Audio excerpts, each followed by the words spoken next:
2014 жыл. Мен ол кезде 12 жастағы әлі де ойын ойнап жүрген бала едім. 6 сыныпты бітірген кезім. Жазға демалыс басталып, басқалар сияқты қалаға қыдырғым келетін.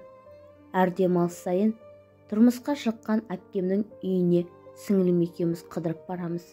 Әпкем өзі де үйге қыдырып келіп, кетерде сіңілім екеумізді өзімен бірге алып кететін. Бізге қыдырған қызық еді. Бізді анам шығарып салды. Әпкем алысқа тұрмысқа шыққан. Біз автобусқа мініп жол жүргелі жатқанда анам жүрегім ауырып тұр деп жылағысы келіп тұрды. Біз түкте мән бермедік. Бала болып қыдырып, әпкемнің үйінде ойнап жүргенге мәзбіз. Көп ұзамай қаралы хабар келді. Әпкемнің қатты жылап жатқанын көрдім. Енесі оны жұбатып жатып, біз сіңілім екеумізге көшеге ойнаңдар деп үйден шығарып жіберді. Сол күні түнде ауылға қарай жолға шықтық. Бізге жездем аталарың қайтыс болыпты деп айтты. Ал әпкем біресе жылап, бізді құшақтайды. Арасында жылап есінен қайта-қайта танып қалып жатты. Түн ортасында атамның емес біздің үйге келдік. Көліктен әпкемен жездем, ата енесі бәрі түсіп кетті. Сіңілім екеумізге осында отырыңдар деп қалдырып кете барды. Сіңілім екеуміз ештеңе білмей көлікте отырмыз. Сіңілім, неге біздің үйге келдік дейді. Үйде жылаған адам көп. Мен де түсінбей сіңіліме. Атаның үйінде кішкентай балалар көп болған соң, біздің үйде жаназа болатын шығар деп айтып қоямын. Солай айтып бола бергенімде, әкем келіп бізді құшақтап жылады. Сол кезде қайтыс болған өзімнің анам екенімді бірден түсіндім.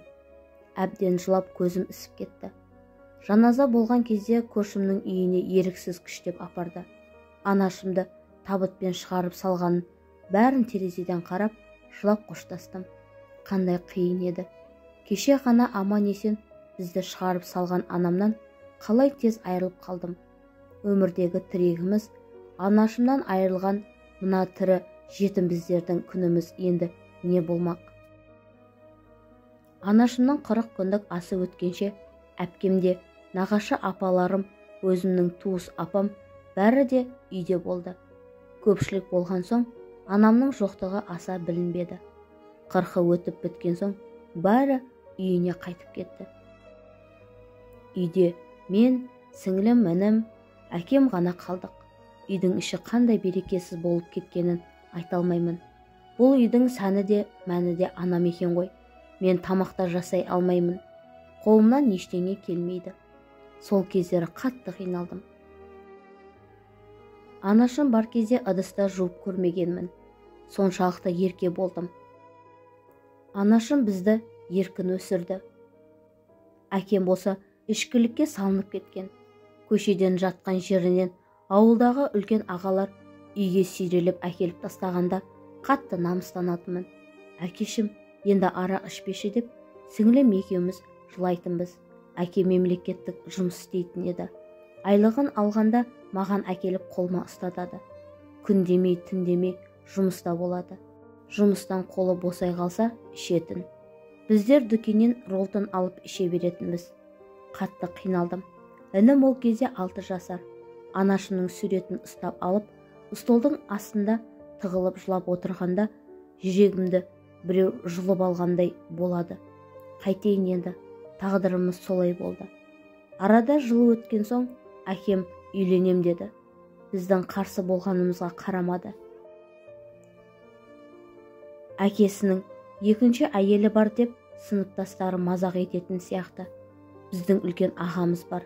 Ағам басқа қалада жұмыс жасайтын. Ол үйлене берсін деген.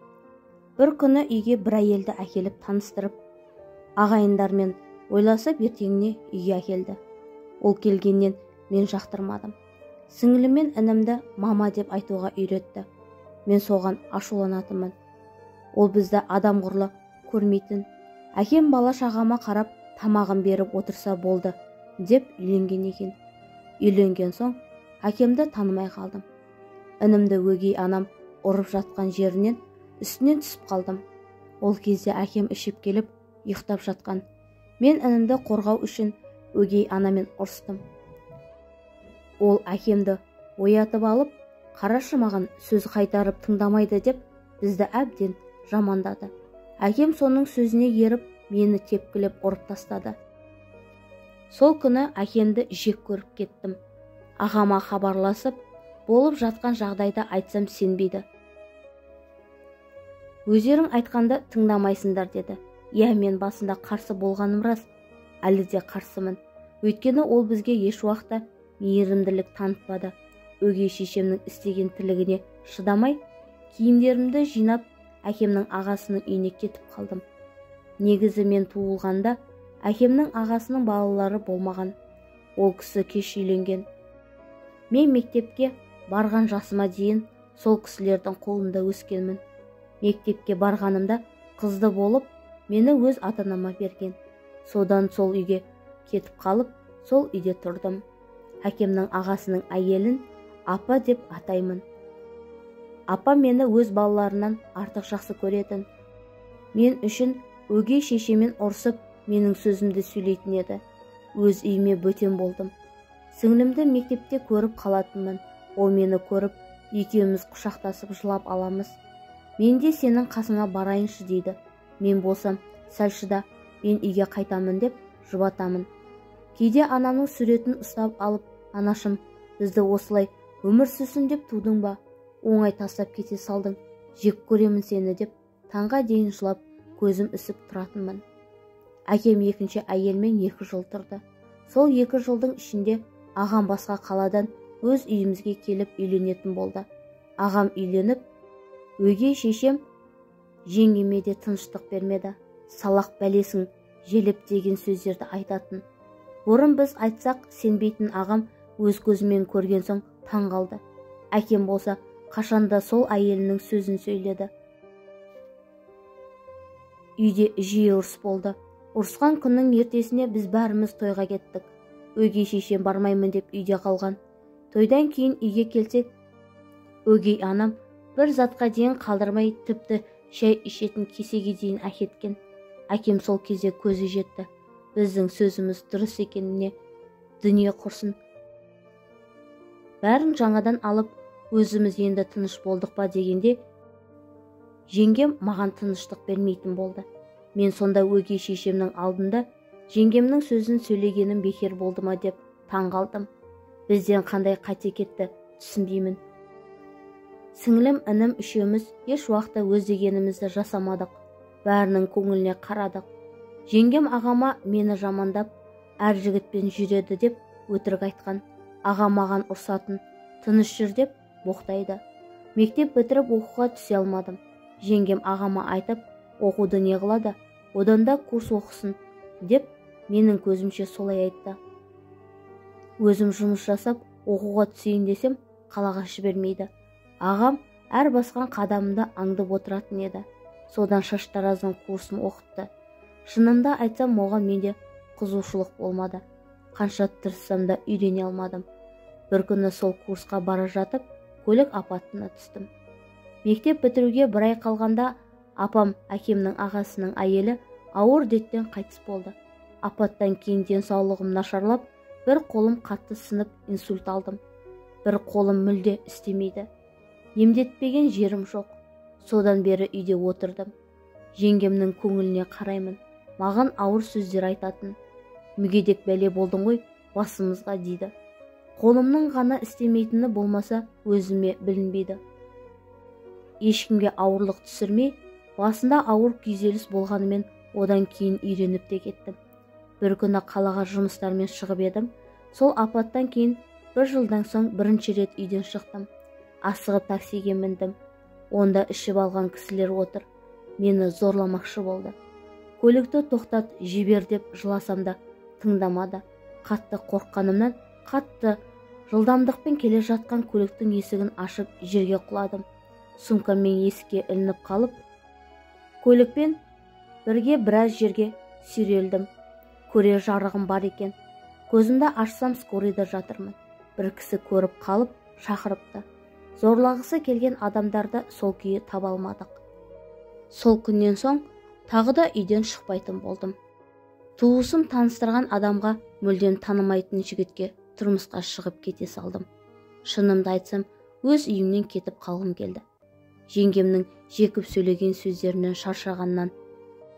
Аллаға шүкір, күйеуім өте жақсы адам болды. Барлық қалағанымды жасайды. Енем де өте момын кісі. Бірақ біз бөлек тұрамыз. 1 жылдан асты, әлі де сәбилі болмадым. Күйеуім бұл үшін маған бір ретте сөз айтқан емес.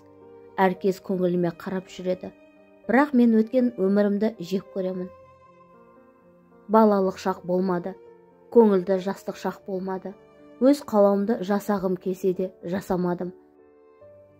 Әлі де оқығым келеді. Бірақ өз қалауымды білмеймін. Не нәрсеге икемім бар екенін де білмеймін. Ал үйге келсек, ол жаққа мүлдем барғым келмейді. Қашан барсам да, әкем мен жеңгем бір-бірін жақтырмай, бір-бірімен ұрсып отырады. Әкем сол күйі үйленбеді. Анам мен апамның басына жиі барамын. Оларды қатты сағынамын. Әкеме деген ауыр ренішім әлі де бар.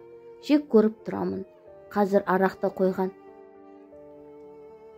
Қанша жақсы қараса да, тепкілеп ұрғаны көз алдынан кетпейді. Қазіргі кезде сіңілім мен інім үйде әкеммен бірге тұрады. Жеңгемнің 2 баласы бар. Сіңілім биыл мектепті бітірді. Тура өзім сияқты қалауын білмейді. Көмектескім-ақ келеді. Бірақ өзім не істерімді білмей жүргенде, оған қалай көмектесерімді білмеймін. Мұнымен айтқым келгені, ананың қадірін біліңіздер. Үйдің берекесін келтіретін әйел ғана.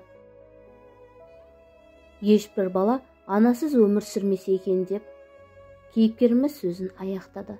Кейіпкерге шын жүректен ана бақытын тілеймін.